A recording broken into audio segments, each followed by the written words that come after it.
Well, welcome one and all. Welcome to our little fireside once again. And welcome to the first of our two Christmas specials of Edwardian Tales.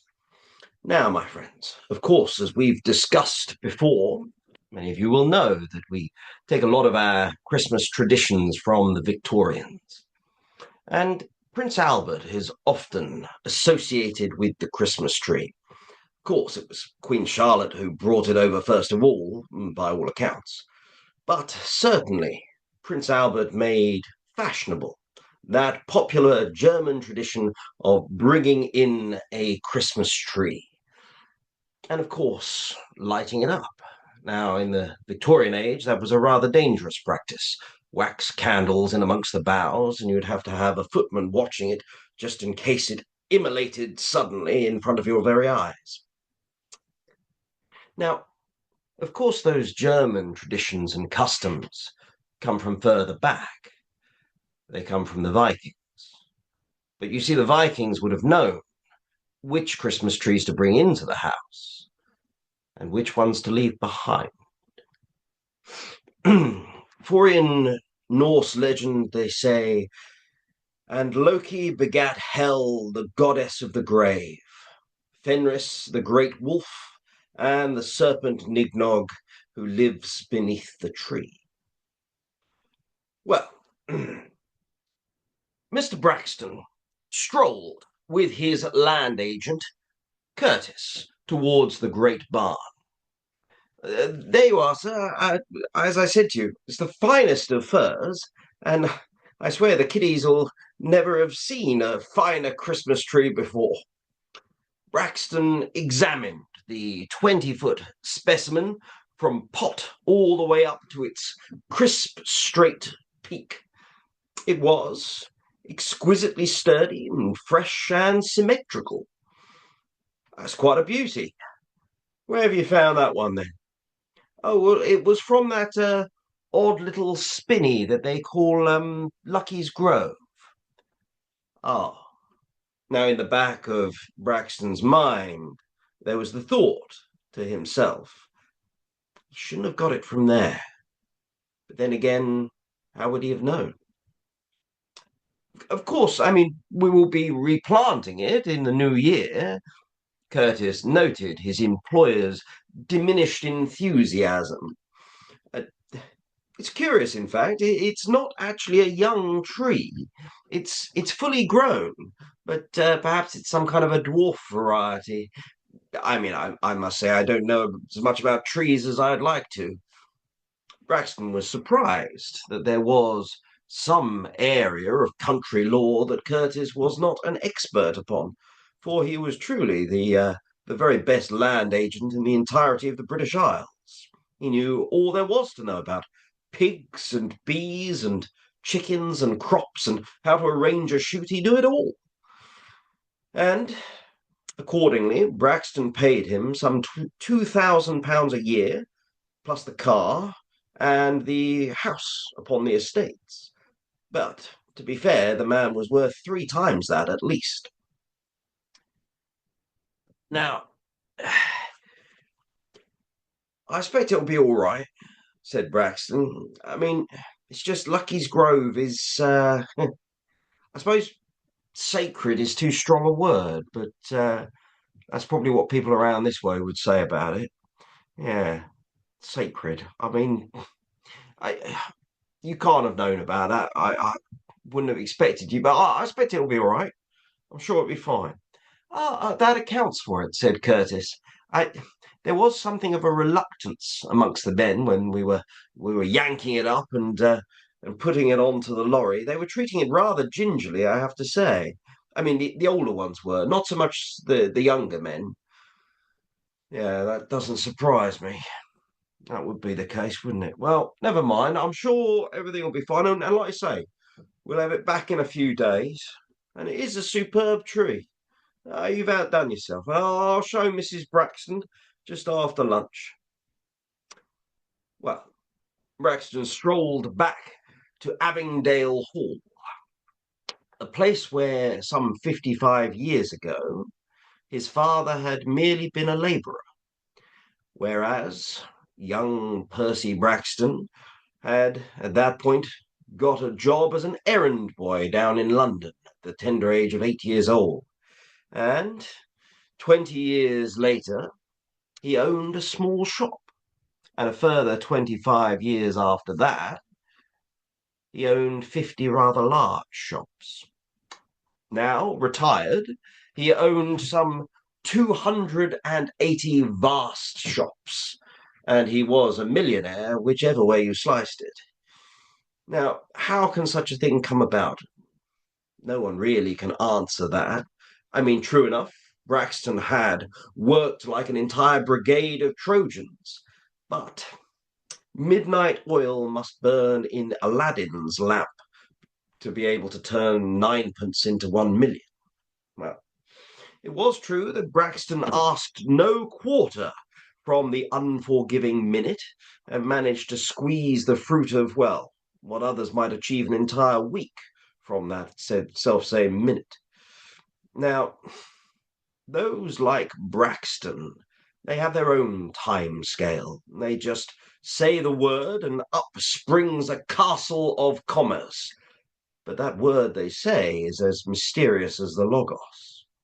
And throughout all of his labour, Braxton had had one purpose at the back of his mind, sort of to avenge his father.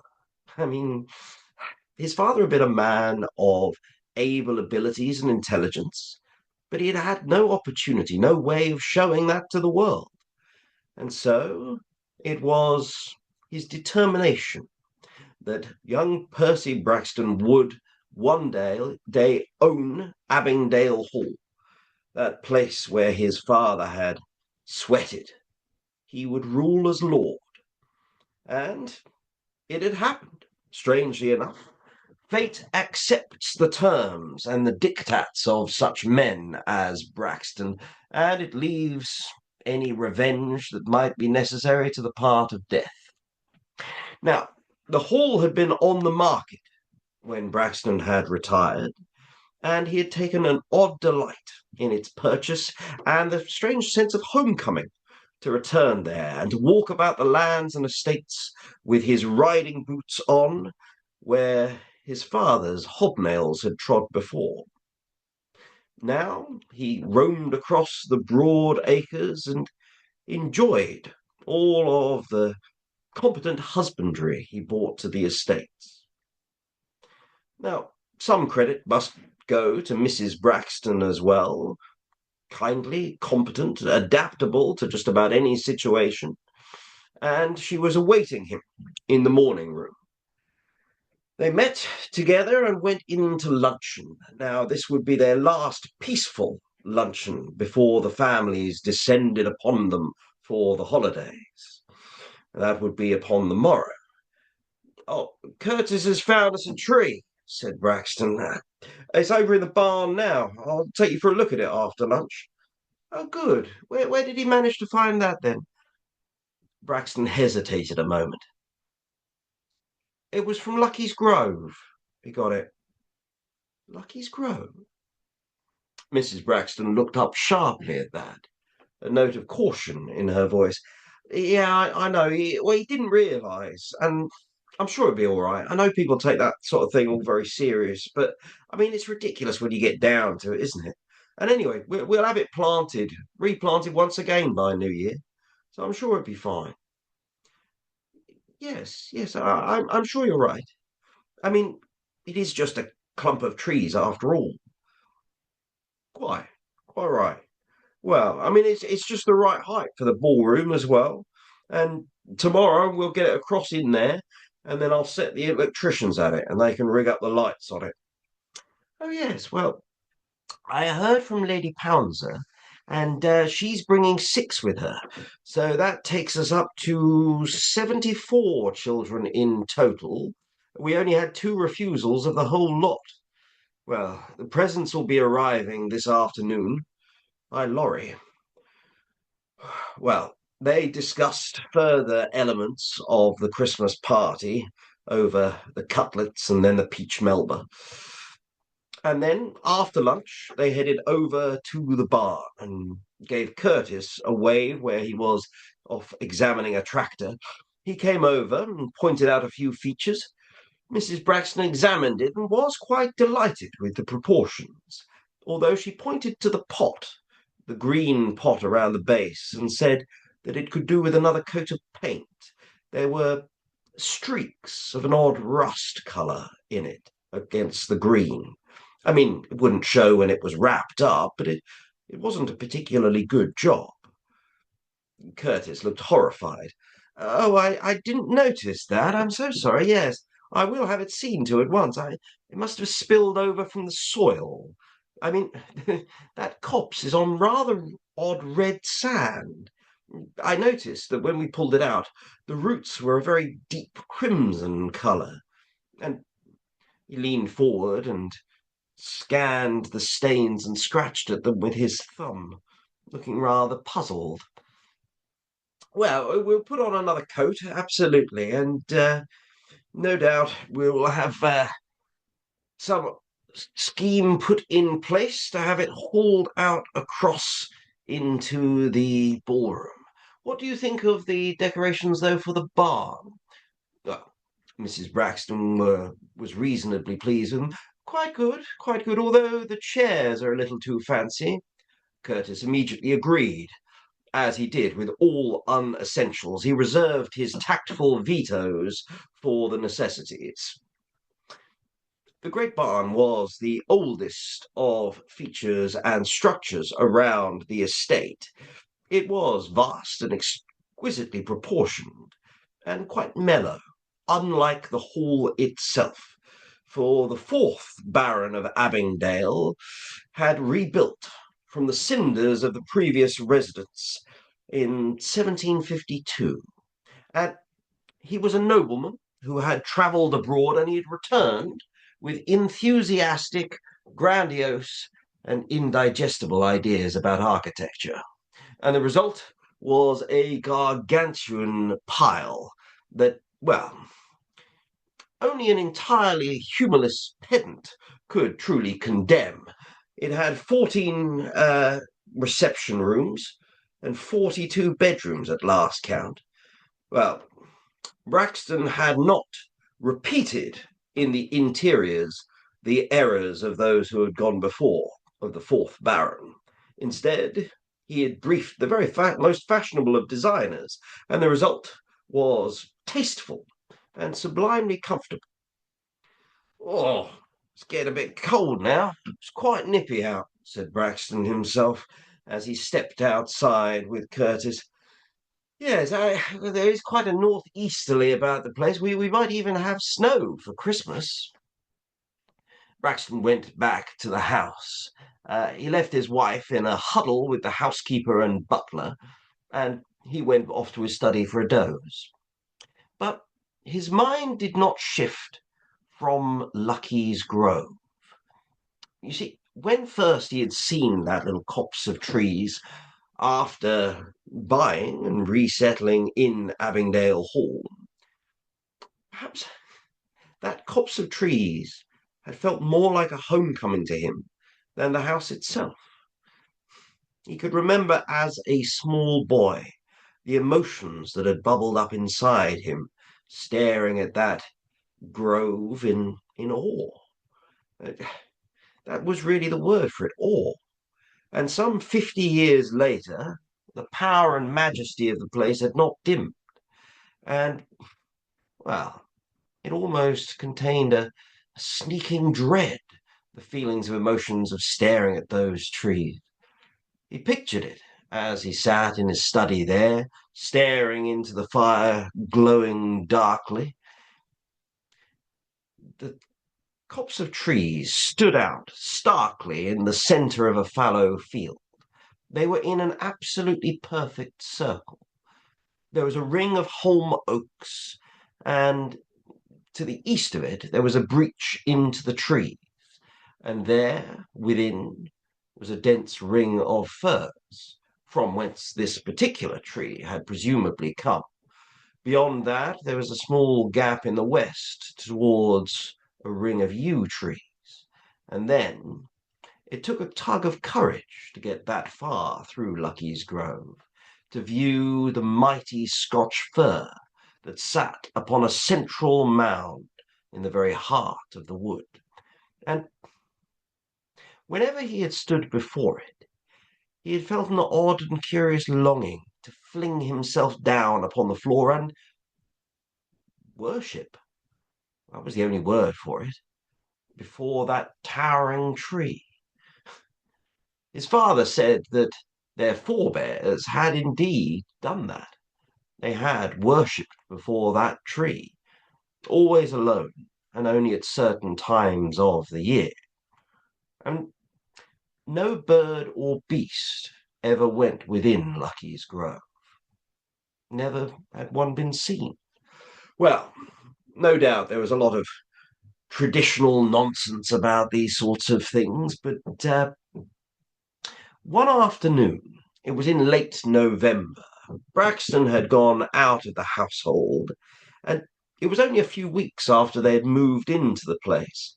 He'd gone out into the drowsing mist of the autumn countryside, and out into the dark, and he had reached that ring of holm oaks, those bastions and silent sentinels of trees, all spread around that central Scotch fir. And he had felt again those same sensations as he had walked towards that central bough. And it felt almost as if the wood seemed to quicken at his approach, as if it was aware of him coming somehow.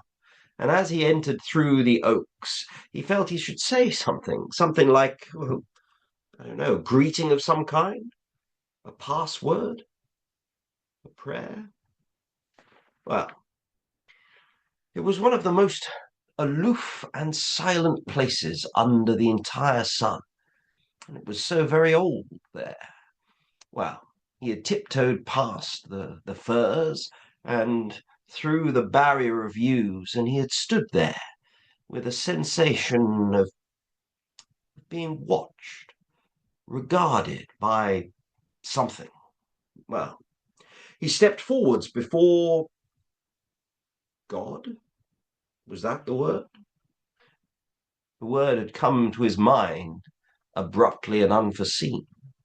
Well, he'd had that same wild desire to fling himself down and do obeisance before that tree. And then he had hurried home, and recalling that moment back to mind, he felt, well, he felt an uncontrollable anger.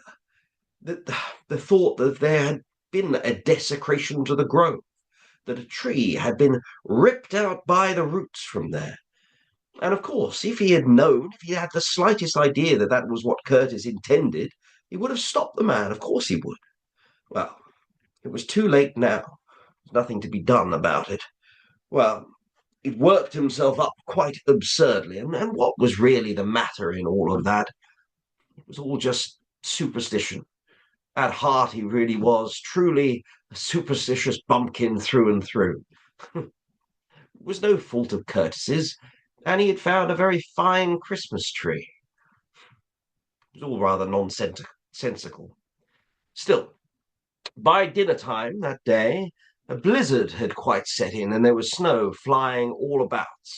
Mrs. Braxton had commented to the chauffeur that chains will be needed on the cars tomorrow, and the chauffeur thought to himself, oh, good God, Boars Hills will be an absolute nightmare. Well, the Braxtons dined early. They had a look over the presents and then set themselves to bed. Braxton was woken by the blinds rattling in his room, and as he went over to the windows, he heard another sound. What was the sound? Was that a dog barking? Yes. Muffled. It was coming, well, perhaps from the barn. It was muffled by the sounds of the gale outside. And he remembered one of the underkeepers usually kept a whippet in the barn. So perhaps it was that dog, scared by the storm. Well, he turned himself back to bed. In the morning, there was a brilliant covering of heavy snow across the entirety of the estate. Braxton commented over breakfast to Perkins, the butler. I heard a dog in the night. Uh, I wonder if it was perhaps Duke's, I imagine. I wonder if you could find out what was the matter with it. Of course, sir, said Perkins the butler. I shall endeavour to ascertain that intelligence for you. And he returned very rapidly to the breakfast table. Yes, it was Drake's dog. It was something alarmed, and in the morning, when Drake opened the door to the barn, it was rather frightened. The dog ran out, spirit away, and crossed the wilderness, and it jumped the river, sir, but didn't quite make it. Drake's rather worried the dog has drowned, sir. Oh, good God.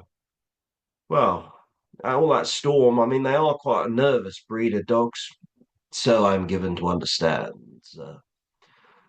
Mrs. Braxton interjected, Drake's was always very fond of that dog, but to me it always looked so naked and shivering. Yes, madam, I do understand that that is part of the appearance of the species.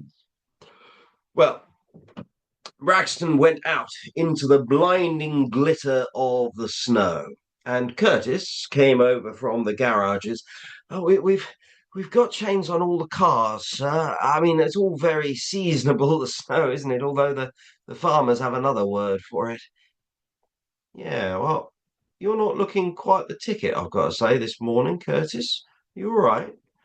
Well, my apologies. I'm not quite feeling it, sir. No, I was up in the night.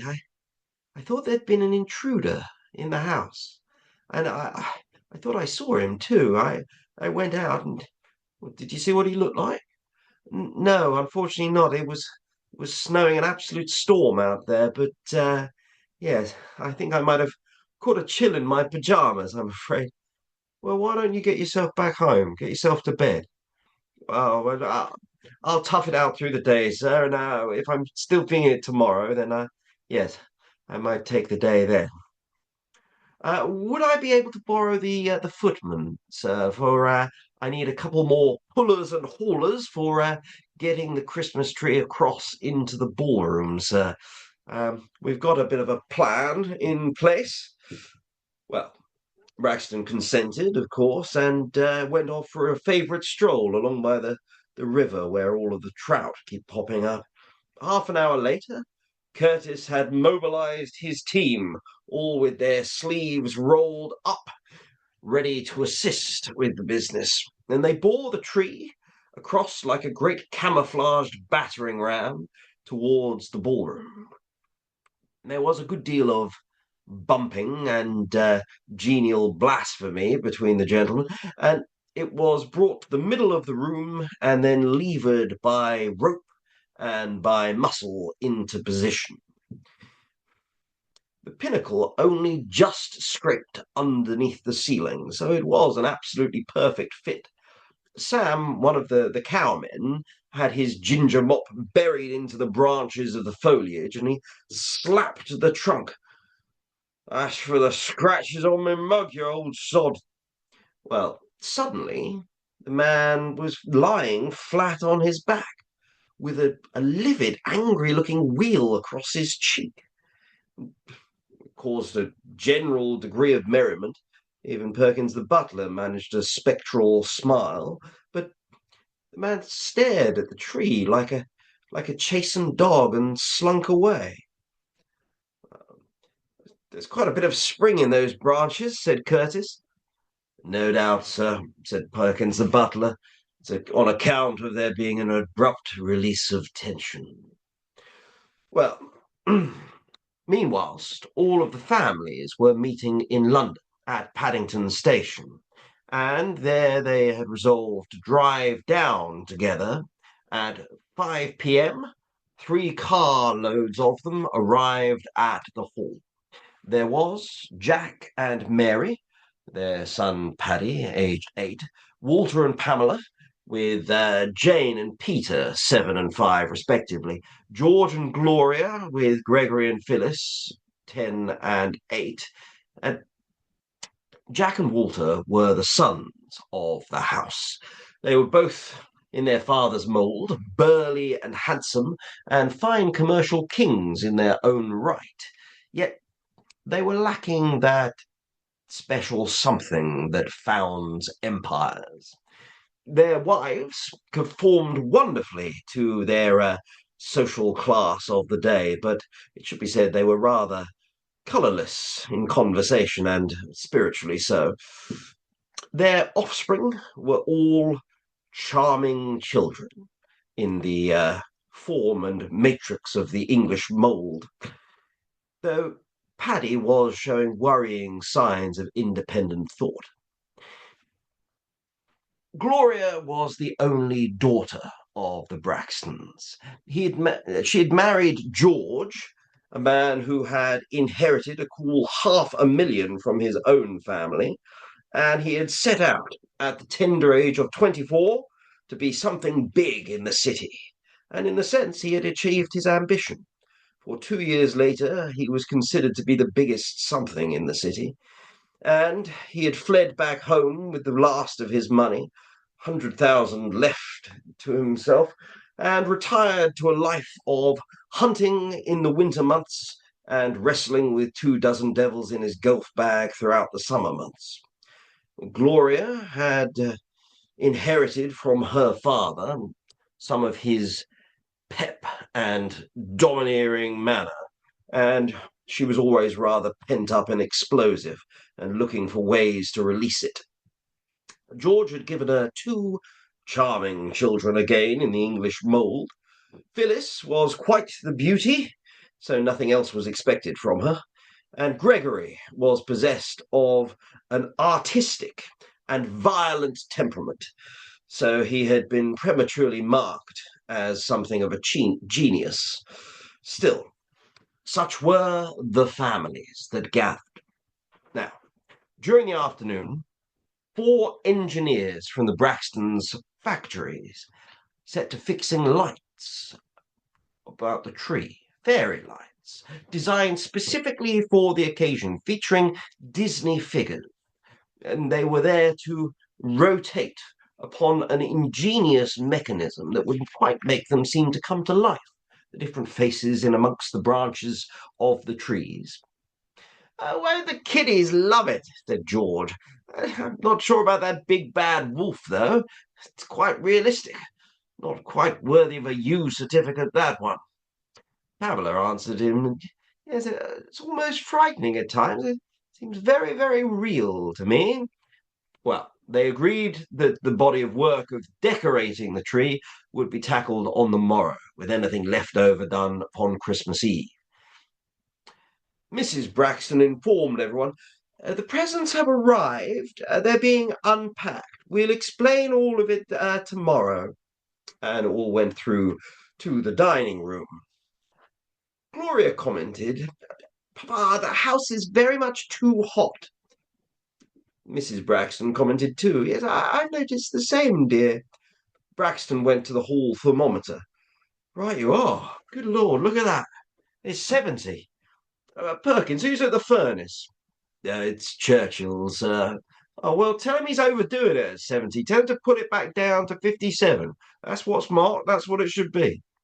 Perkins disappeared and reappeared almost at once. He informs me, sir, that he has already dampened down the jets and cannot account for the increasing warmth, sir. Well, you tell him to sort it out and pull his finger out. He needs to bring it down to 57 at once. I'm not paying for extra heat to go leaking out the windows. Very good, sir, of course. Yes, dear, but couldn't we open a window just for the moment? Well, it is snowing rather heavily, madam, commented the butler. Ah, yes, well, never mind then. Now, after dinner, there was the general ascent up to bed. And Mary turned to her husband, Jack, and said, That furnace man really is stepping on it. I mean, I think I'll need to open up all of the windows all night long. They did so, and there was a wild snow flurry that entered in about the curtains. Braxton did what he seldom did, and he woke during the night. Well, I suppose really it was during the wee small hours of the morning. he awoke after something of an unpleasant dream. He felt the sweat across his body, and he felt like he had been hunched down. That was it. The images were coming back to him. He had been in the fosse around Lucky's Grove, watching some activity going on amongst the trees, some shadowy business through those holm oaks. Couldn't see exactly what was going on, and he was terrified at the thought of being seen, and yet he could not persuade himself to leave. Still, in the morning he awoke, and, like most others, he woke trembling and troubled, for odd images had crept into everyone's dreams. And there was no wonder, for the house was like an absolute stokehold furnace. Braxton cast the window open of his room and glanced out. His room looked over the stone garden and the maze, and he saw something moving out there, and he thought to himself, that must be that Alsatian some of the farmers have been saying about has been going around worrying sheep. That is an absolutely enormous brute, and whatever it was disappeared off into the maze. Braxton made a mental note to arrange a hunt for it after Christmas. Still, with the snow laying there, it would be easy enough to track. Well, the first thing that Braxton did after breakfast was arrange to send for Churchill, so that he might give him a reprimand and perhaps even threats of dismissal. But the man was tearfully insistent that he had kept the jets low all night. Can't make it out, sir. I mean, there's no right to be this hot. Well, look, nonsense. This system is perfected, and you see to it. You don't want me to bring an engineer down here, do you? No, sir. Well, keep it at 57. That's what it's marked at. That's what it should be. Shortly afterwards, Mrs. Curtis rang the residents, informing them that her husband was rather ill. He was running a very high temperature, and he would not be coming in that day. In fact, he was so bad that the doctor was coming round to their household to see him. Well, Braxton asked if they would phone if there was any update of his condition. During the morning, the children were all off playing in the snow, and there was a full pitched battle between them, and it was mainly tempers that were lost. Gregory then organized the building of a snowman. Now, he was to design it. After all, he had a reputation for brilliance to maintain, so all of the others would simply fetch him the material. Well, it produced something gargantuan between them, though the other children had little enthusiasm for the finished results. But as it was Gregory, they supposed they were supposed to admire it, and once it was finished, Gregory oddly wandered off, all by himself. The other children came in to clear up their wet clothes and the like, and then after tea, Gloria, Gregory's mother, commented, "Why don't we see your snowman, Greg?" in a mother of a genius sort of a way. They went outside. Phyllis commented that it isn't all his. I mean, we helped. She was voicing a common sentiment that would have many echoes in future years. He's changed it. There was a general chorus from amongst the children. Mary stared at it for long moments. Good God, that is an ugly thing. Gregory had certainly let his imagination run riot, for the snowman, such as it was a squat trunk which was topped by a big wolf's head, with the jaws stretched open wide, and then behind the thing there was an oddly coiled tail, more like a serpent's than a wolf's. Jack commented on it by saying, "Whoever gave you the idea to make something like that?" Now, usually Gregory was only too happy to wax lyrical about whatever project he was working on, but in this instance he simply bit his lip and turned away. Well, to fill the silence, Gloria commented. Oh, it's quite wonderful, Greg. Quite wonderful. And she dragged all the other children off to have a look at the pigs and poultry instead. They were just back for evening tea when the telephone rang once again. Braxton took it in his study. It was Mrs. Curtis. She said that the patient was no better, that the doctor was very worried, in fact. Braxton rang the doctor directly. The doctor informed him, I can't diagnose the trouble. We're going to watch him carefully. We'll have a blood test for him tomorrow if nothing is better by then. He's running a temperature of 102. There aren't many other symptoms, which is very odd. Also, I should let you know that the cowman, Sam Colley, he's got a wound to his face. I suspect blood poisoning. And I rather think he might need hospital. I'm keeping an eye on him, too. A few of your other men have seen me as well. A few other different maladies amongst them. It's been quite the outbreak. Still, I'll keep you informed as to how Curtis is getting on. Well, Braxton had a rather unimaginative conception of disease as a purely mechanical problem, and if there was a problem with his mechanicals, he would send out to a mechanic who was a doctor, who would make sure that all of the plugs and leads were attached properly and the manifolds unblocked, and then the man would probably be all right again. But he was nonetheless worried about Curtis, and, and whatever this little epidemic of problems was, it was disturbing to his spirits. Well, after dinner, the children were out of the way, all heading off to bed, and all of the rest of the adults gathered to finish decorating the tree. Rather quietly, perhaps they were affected by Braxton's mood, which was in turn affected by Curtis's illness. Now, after most had gone through to the sitting room, Pamela stayed in the ballroom there, finishing last few finishing touches. When she rejoined the others, she was quite white as a sheet, and rather abruptly said that she was going off up to bed. She was quite tight-lipped about whatever had happened.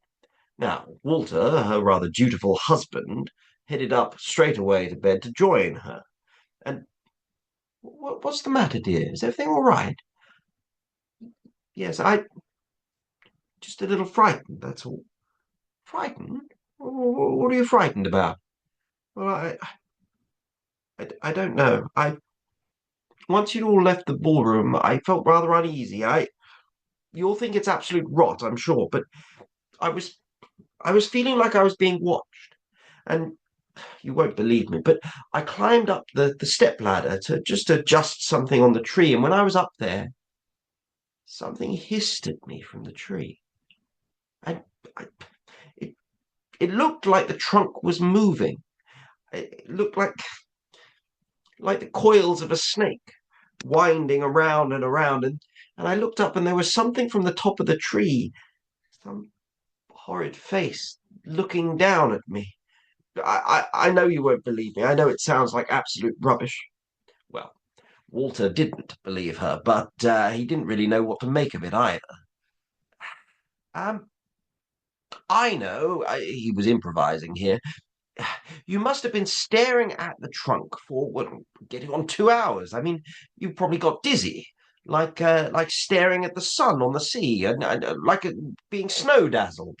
Yes, yes, like you must have seen echoes from your retina. That must have been what looked like it was moving. You really think so? Oh, yes, I'm absolutely sure of it. Well, what about that horrible head that I saw from the top of the tree? Well, it must be as George said. There's those figures on the lights, and some of them aren't worthy of a U certificate. So yes, it must have been one of them, like a wolf or a witch or which. I didn't realize there was a witch there. I didn't notice one. Oh well, I did in the morning when I was working on it. Well, I suppose it was a witch. There was a figure in black which looked like it was squinting around the tree at me. Yes, I never think fairies and things like that seem very fun to me. There's something diabolical about them, and quite often they're casually cruel. I'm sure Disney knows all that and uses them all the same. Yes, yes. Do you think that's all there was to it? Yes, I'm absolutely certain. Yes, I look, it'll just be your eyes playing tricks on you. Yes. And if what what do you think that Gregory did to see that thing in the snow? Why do you think he made a thing like that? Well, don't ask me. You'd have to ask Gregory about that. Well, he is a nice boy, really. I mean, Gloria spoils him rotten, which is only natural. Well, I suppose it's his fault he made that good God ugly snow thing. It was absolutely foul. Well, perhaps it was his eyes playing tricks on him. And, sort of an echo, like what I saw. I don't know. I'm going to bed. Well, Walter kissed her gently but fervently. He loved her very deeply, and he was worried about her. She looked white as a sheet. Braxton wondered why his house was so roastingly hot. He felt it was like a little cooler, but that perhaps was just him getting used to it by now. He was convinced that there was something wrong with the mechanism now, that an engineer would need to be sought out. Churchill clearly couldn't manage on his own. And more than that, he was worried about Curtis. He switched the light out in his room, and soon all of the various occupants of the hall were at rest, and the house, with their gentle snores ringing through it, was swinging silently against the stars. It should have been a restful night, but all recalled that night with a reluctance and dread. Their dreams were harsh and unhallowed and connected to urgent happenings around the house. All of them awoke with a tired malaise to their senses. Mrs. Curtis rang over breakfast, and it was stated that her husband was much worse, that he was delirious. The doctor was coming at 10:30, so Mr. and Mrs. Braxton decided to go over in a car, see how the patient was doing. They met the doctor just outside, and he told them, "He's very bad. I'm sorry. I've sent for two nurses and for Sir Arthur Galley, the best physician in the area. I want another opinion upon this matter. Do you know what this is about? Some trouble with a tree?" "What?" said Mr. Braxton. What do you mean, trouble with a tree?" "Well, I wish I knew. I don't really know. It's probably just the delirium, but he keeps fussing about some tree." "How bad is it?" asked Mrs. Braxton. "Well, I wish I knew. I mean, he can't go on like this." "Really as bad as that?" "I'm afraid so. That's why I want a second opinion. Also, that cowman's very ill. I've sent him to hospital, actually." "What? Really?" "Yes. The branch of that Christmas tree of yours struck him about the face, and bad blood poisoning set in almost immediately." Braxton felt a tremor up and down his spine at that, and simply nodded to the doctor. "Well, I'm just wondering if there's some kind of connection with it all, whether Curtis is blaming himself for that accident with the cowman. I mean, in his ravings, he thinks he's lashed to a tree, and that the heat, that the furnace comes from it. Well, very strange, all of it." Braxton's went into the house, and they did their best to comfort Mrs. Curtis as best they could before they drove home. The children were just off playing in the snow, and Paddy came and sought his grandpa out and said, "Grandpa, why is the snowman melted? Has there been a thaw in the night?" There must have been. I don't know." But he looked and saw that there was a curious circle upon the ground of bare earth, where only the snowman, that one with the strange wolf head, had been completely obliterated from the ground. Yeah, must have thawed and refrozen. Why would that be? Asked Paddy again. Mary stepped in at this point. Don't bother your grandfather. He's told you what's happened. Are those poor Mark's grandfather? Yes, yeah, they are. Must have been that brute of an Alsatian. I've been worrying the local sheep. It must be a colossal beast. Mary commented. Must be like a young bear. Look at the size of those paw prints. They're funny dogs, aren't they, Alsatians? Sort of Jekyll and Hyde to them. This one looks like it's all hide, to be honest with you. Well, that afternoon, George and Walter took the kids off to the cinema, keep them occupied. The others finished the decoration of the tree, and all of the presents were laid out on tables with name labels for everybody. And there was also going to be a small one attached to the tree for everyone with exactly the same number to coordinate. The pièce de résistance, which was a huge 10-foot-long Christmas cracker, was prepared and set upon a colourful trestle just before the Christmas tree. Now, with the job quite finished, Mary half fainted and was only recovered with brandy.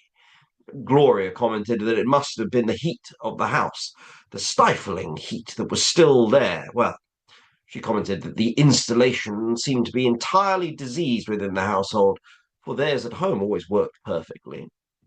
Well, Mary did not recover fully and instead had dinner in bed. Jack came up after his and ducked in his head. You're feeling all right? "Oh, yes, I think so. Is it just the heat? Yes, yes, I think so. You scared me a bit there, going off like that. No, I'm fine, thank you. I just need to rest." Once Jack had gone, she didn't close her eyes and rest. Instead, she stared up at the ceiling, chewing on her little finger, which was an odd childish habit of hers. You see, Mary, like most people who is strong in character but limited in imagination, don't like being puzzled. And she could not understand what had just happened. She had been hanging a little gift for Curtis, the man who was unwell. She'd just fixed his little cigarette lighter to the tree when the back of the card for him had just flipped over, and it said on it, died December 25th, 1938. And then it had spun around, and as it turned, the inscription was no longer there. Well, she had no explanation for that whatsoever. Dr. Knowles called the residence a little later on, and he said that Sir Arthur has been, and he is rather pessimistic about the patient, I'm afraid. Mr. Curtis is very weak.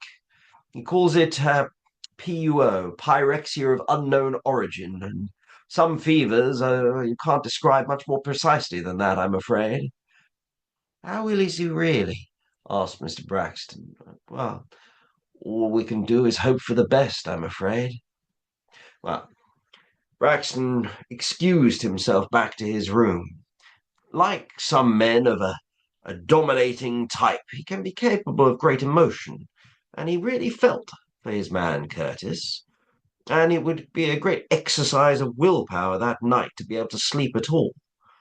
Well, if the preceding night were anything to go by, where the rest of the sleepers was broken by dreams, that night of Christmas Eve would long be unforgettable for one and all, for the demoniacal violence of the elements. For the northeasterly brought winds with a hurricane force against the residents, driving snow in an impenetrable wall against the manor. Now, all night long, this wall was inflamed with flashes of lightning throughout, which was intolerably menacing, and the windows blazed with strange shapes of balls of light and flame. The children all either fought or succumbed to their terror according to their various characters and natures. Braxton himself was convinced that his lightning conductors had been struck 3 times in just as many minutes. They awoke to a chaotic dawn, which brought a brief lull at least within the storm. Yawning and haggard, all of the company arrived at breakfast. At least they all made determined efforts to engender a communal cheerfulness for Christmas, for it was the big day. And before the meal, the local vicar phoned them up and informed them that the church had been struck by lightning, so there would be no service that day. Well, again, the phone rang once more.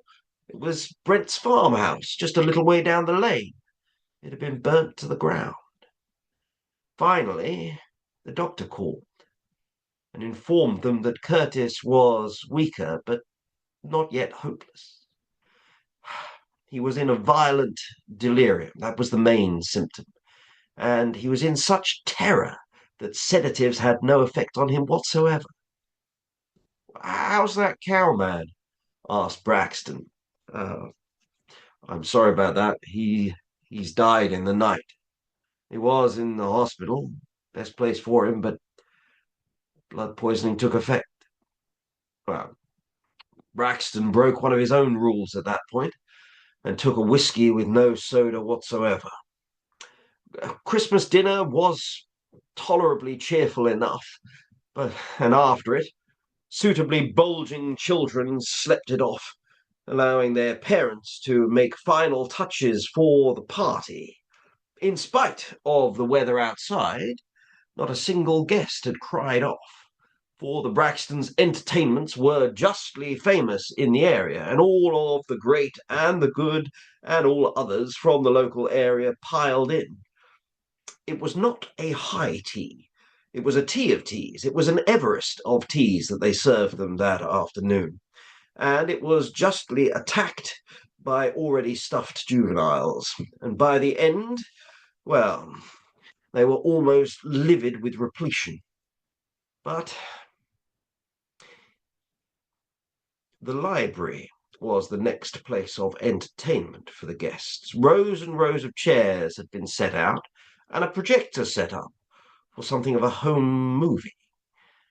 Braxton had arranged for some of the local Christmas preparations and festivities to be recorded so that he could play before his guests, and the last of it was the trip out to Lucky's Grove. And all guests watched as the party, led by Curtis, brought the tree out of the grove, but Braxton noticed that one of them stayed behind. There was one figure that stood there by the holm oaks, staring, watching as the others, straining with the load, placed it upon the lorry. Oh, it was a motionless, brooding figure who watched the others. And then there was a blinding flash, and the film was over because the lightning had returned outside, and it was quite impossible to view anything after that. All of the children were marshaled across into the ballroom, and they entered to see the beautiful high tree shining with its electric lights there, and with all of the little people and faces spinning merrily in its branches. Oh, there were lots of cheers of astonishment from even the most blasé of brats. And the lightning, still blasting at the windows, cast a rather sinister glow upon the tree and its whirling throng. Well, the grown-ups tried their best to calm and formed rings of the children around the tree. Now, Mrs. Braxton called out, "Look for your names on the cards, and you can see what Father Christmas has brought you." Well, hardly one of the disillusioned infants still held the beliefs of the supernatural deliverer of presents, but they knew that the Braxtons provided a fine fare, and their ears pricked up at the idea of presents for them all. And yet, even at that, many of them seemed reluctant to go forwards towards the fir branches. You see, the lightning still lighting up the windows with livid flares cast strange shadows across that tree. And the adults even had to pick up some of the children to move them forwards towards it to get their presents. Mary picked up little Angela, who persuaded her to reach up into the branches, and the child cried out, "Oh, that grey worm!" She pulled back. Something odd, a tendril dangled off of her fingers, and, well, George pulled it away from her and stomped on it with his boots. Another child presently screeched out that their present was below the big bad wolf's head, and they refused to approach entirely. It did look rather haunting and hunting and alive. Well, the others too. There were cries of alarm that a witch had reached out from amongst the branches. Another child screamed. Gregory simply stood in the midst of all the other children, staring at one fixed spot just below the peak of the tree, as if mazed and entranced by it. Well, it was easy to be afraid of the tree with all of the lightning blasting around the household, but with the hard work of the adults, presently all presents were bestowed, and so now it was the time for the pièce de résistance, for the great cracker, the 10-foot long cracker to be unfurled. And so long silken cords were taken up by the children, and at that moment Mr. Braxton had to rush off, for the telephone screeched from his study. It was the doctor. "I'm afraid it's very bad news, sir." But at that moment, chubby fists were gripping silken cords, and Mrs. Braxton called out in the ballroom, "Pull! Pull for all your might!" And they took the strain, and pulling apart that enormous cracker, a leaping flash came from the midst of it, and a blasting roar, and children were thrown, writhing and screaming all over each other, and in the middle of that cracker there leapt a shaft of flame, and it reached all the way up to the ceiling and seemed to flatten over almost looking like a great serpent of fire.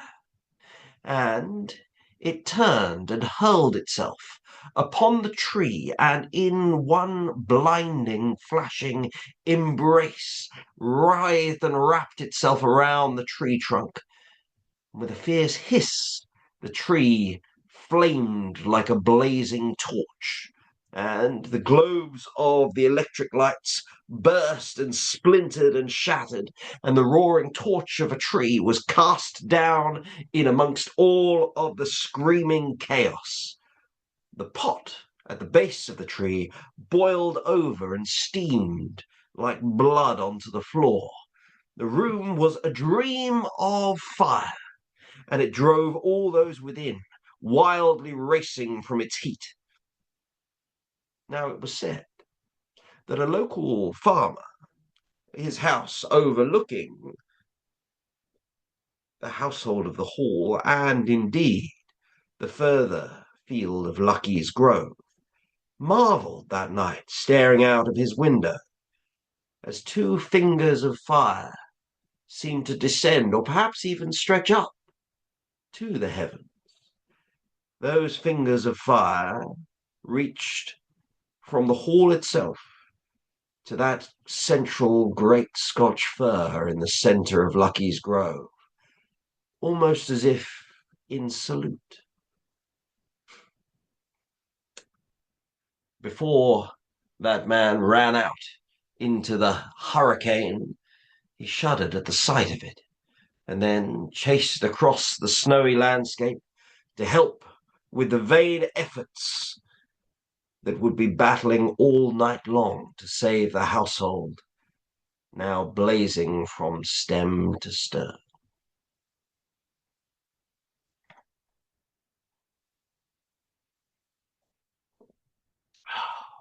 Well, my friends, let that be a lesson to us all to pick the right Christmas tree. Now, of course, as I mentioned, we will be back for a second Christmas special during the festive season upon the 18th of December in 2 weeks' time. And I will be returning with a guest upon this occasion. And we will be telling two particular stories about the driven snow. Please do join me if you wish. And please do have a wonderful Christmas time. Merry Christmas.